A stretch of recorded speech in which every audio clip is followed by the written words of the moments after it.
আল্লাহ পাক বলে, বান্দারে তোর মৃত্যু কোথায় কিভাবে হবে একমাত্র জানে কে। আরেকটু জনে বলেন, আমার আপনার মৃত্যু কোথায় কিভাবে হবে একমাত্র জানে কে। নারায়ণপুর গ্রামবাসী আমার ভাইরা, আজকে এই সময় আমি আপনি মাহফিলের মধ্যে বসা আছি, আগামী দিনে এই সময়টা আমি আপনি কবরে থাকতে পারি। কারণ নিঃশ্বাসের কারো বিশ্বাস আছে, কারো নিঃশ্বাসের বিশ্বাস। আজকে মাহফিলে আগামী দিন আমি আপনি কবরে থাকতে পারি। কারণ কি, পৃথিবীতে বাবারা বন্ধুরা কখন কোথায় কিভাবে কার মৃত্যু হবে কেউ জানে না। আইনামা তাকুনু ইউদরিকুমুল মাউতু ওয়ালাউ কুনতুম ফি বুরুজিম মুশাইয়্যাদা। বাবারা গভীর মনোযোগ। আল্লাহ রাব্বুল আলামিন বলেন, বল ইন্নাল মাউতাল্লাযী তাফিরুনা মিনহু ফাইন্নাহু মুলাকীকুম। মৃত্যু থেকে আমি আপনি যেখানে আত্মগোপন হই না কেন, আকাশপথেও যদি লুকাই না কেন, মাটির তলদেশে গিয়েও যদি আত্মগোপন হই না কেন, বলেন তো ওই জায়গার মধ্যে মালাকুল মউত আল্লাহর আজরাইল আমার আপনার রুহুর সঙ্গে বাবারা দিদার করার মতন ক্ষমতা আছে না নাই?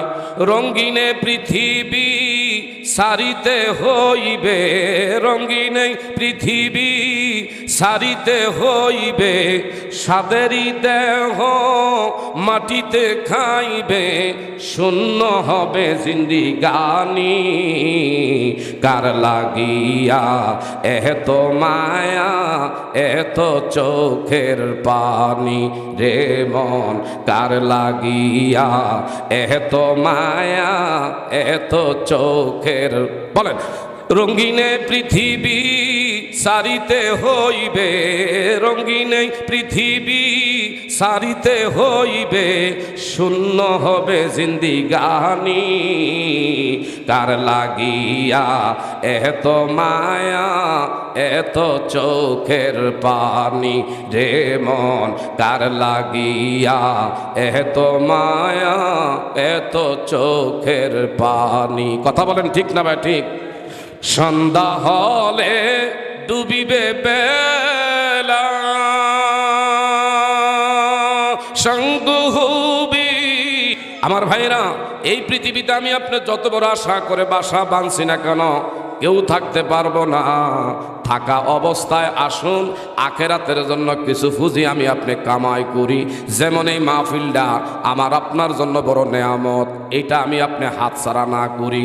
যতক্ষণ থাকবো আমি আপনি দুই চার কথা মনোযোগের সাথে যেন শ্রবণ করতে পারি।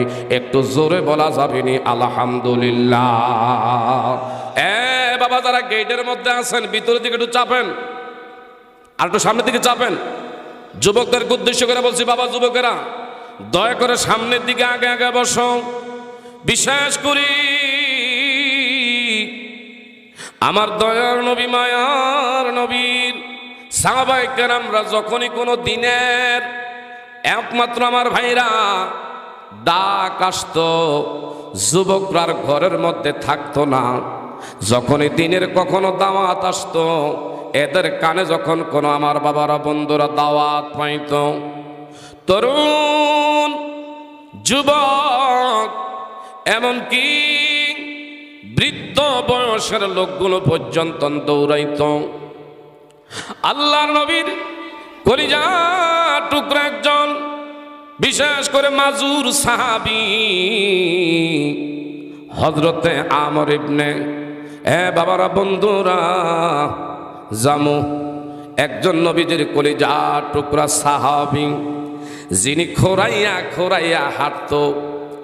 এমনকি আমার বাবারা বন্ধুরা ওনার পায়ের মধ্যে বড় সমস্যা ছিল, বার্ধক্য মানুষ, 4টা মাত্র পুত্র সন্তান।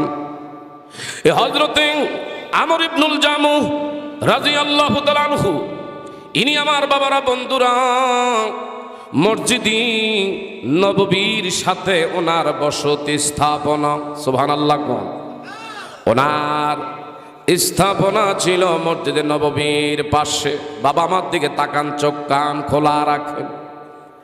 আজ আমি আপনি বাবারা বন্ধুরা জান দেওয়া লাগে না, জীবন দেওয়া লাগে না, এত সুন্দর করে মাদ্রাসা কর্তৃপক্ষ কোরআনের বাগান মিলাইলো, আমি আপনি যদি এইখানে বসে একটু ঘাম জড়াইতে না পারি, এই জায়গার মধ্যে যদি একটু বৈশা ত্যাগ স্বীকার করতে না পারি, আমি আপনি কিসের বাবারা বন্ধুরা মুসলমান দাবি করি? কথা বলেন ঠিক না ঠিক?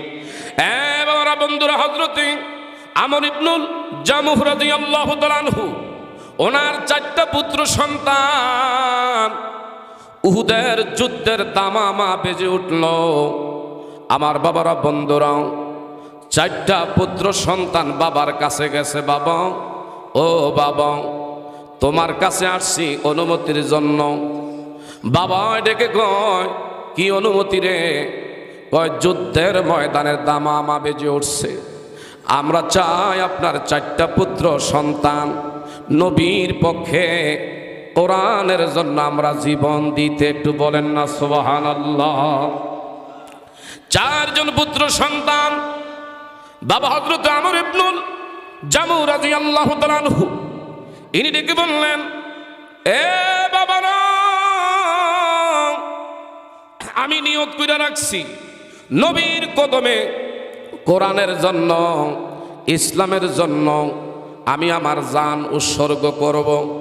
বাবা, বৃদ্ধ মানুষ জেহাদের ময়দানে না গেলে কোনো সমস্যা নাই, কোনো আপত্তি নাই। আপনার তো বয়স শেষ হয়ে গেছে, যুদ্ধ করার কৌশল আপনার, শক্তি সাহসিকতা এখন আর আগের মতন নাই। আমরা জওয়ান, আপনার 4 জন পুত্র সন্তান, আমাদেরকে আগে অনুমতি দেন। 4 জন পুত্র সন্তান, আল্লাহু আকবার কর। আমার ভাইরা, যুদ্ধের ময়দানে 4 জন পুত্র সন্তান হুদের ময়দানে চলে গেছে।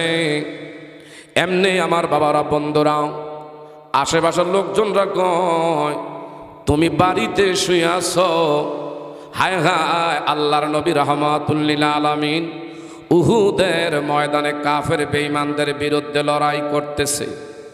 আর দেরি করে নাই, ইমানদার এরা কেমন নবীর আশিক রাসূল ছিল। 4টা পুত্র সন্তানরে উনি পাঠাইছে, উনি আর দেরি করে নাই, তাৎক্ষণিক উহুদের ময়দানে চলে গেছে। উনি নিজে গিয়া দেখে ওনার চোখের সামনে কাফের বেঈমানদের এটাকে একটা ছোট সন্তান দুনিয়ার জমিন থেকে শহীদ হয়ে গেছে। আমার ভাইরা, এইভাবে একে কি হযরত আমর ইবনুল জামুহ রাদিয়াল্লাহু তাআলা আনহুর 4টা পুত্র সন্তান উহুদের ময়দানে দ্বীনের জন্য, ইসলামের জন্য শহীদ হয়ে গেলেন। ইনি বললেন, আমি আর তাইকা লাভ নাই, আমার আগে আমার কলিজার টুকরা সন্তানের আল্লাহর জান্নাতে যাবে, এইটা কোনোদিনও মাইনা নিতে পারি না। আমি আমার জীবন রাখতে চাই না নবীর কদমে, কোরআনের জন্য আমিও শহীদ হয়ে যাই। আর দেরি করে নাই, কাফের বেঈমানদের বীরের ভিতরে ঢুইকা ওই ওনার হযরত আমর ইবনুল জামুহ রাদিয়াল্লাহু তাআলা আনহু, উনিও আল্লাহ রাস্তায় জীবন উৎসর্গ করে ইনিও শহীদ হয়ে গেলেন। একটু জোরে বলা যাবে নি মারহাবা। আমার ভাইয়েরা, 4টা পুত্র সন্তান দুনিয়ার জমিন থেকে বিদায় নিল, বাবাও বিদায় হয়ে গেল। এই মুহূর্তে আমার বাবারা বন্ধুরা, উহুদের যুদ্ধে 70 জন নবীজির সাথী, নবীর সঙ্গী শহীদ হয়ে গেছে। যেই যুদ্ধের ময়দানে আরেকজন কলিজার টুকরো ছোট্ট বামন সাহাবী, আমার বাবারা বন্ধুরা, হযরতে জুলাইবিব রাদিয়াল্লাহু তাআলা আনহু, যিনি খাটো মানুষ, একবারে বামন, একবারে বেটে, কুচ্ছিত কালো চেহারা, রেল লাইনের মতন গালগুলো ফাড়া ফাড়া, এত খাটোর খাটো, এত বামনের বামন। হযরতে জুলাইবিব ছোট্ট কালে নিজের জন্মস্থান ভুলে সোজা মদিনায় চলে আসছে।